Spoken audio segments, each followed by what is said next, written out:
raconte en fait ces 15 années de vivacité de l'art ivoirien à travers une nouvelle génération d'artistes, d'hommes et de femmes qui sont nés entre les années 20 et les années 40, qui ont été actives à Gênes, à Florence, à Milan, à Turin, à Rome. L'année 60, elle est aussi marquée par d'autres enjeux qui sont ceux à la fois de l'Odyssée, l'Antiquité et la Renaissance, chez certains artistes, la Louvre romaine qui apparaît, le Colisée, Michel-Ange.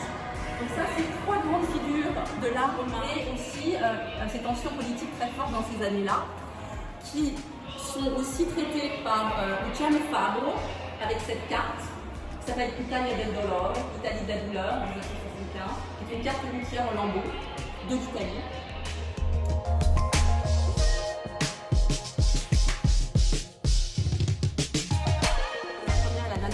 C'est-à-dire qu'il y a des artistes qui se répondent, il y a des problématiques qui se répondent, donc on est face à une porosité des éléments. Donc cette nature, elle est reconstruite avec certains éléments naturels, des éléments en bois. Attention.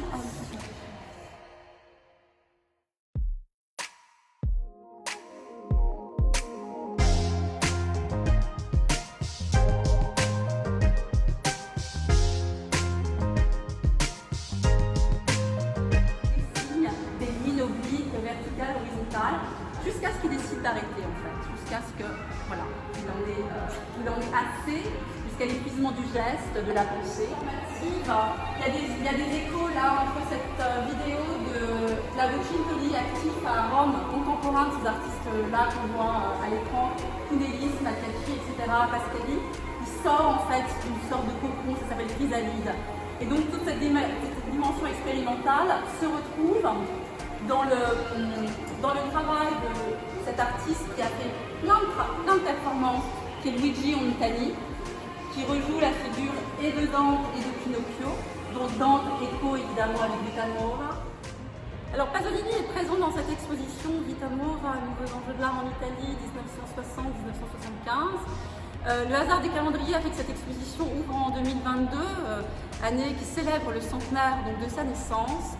Et Pasolini aussi incarne en fait tout le renouveau et toute la pensée cinématographique et littéraire.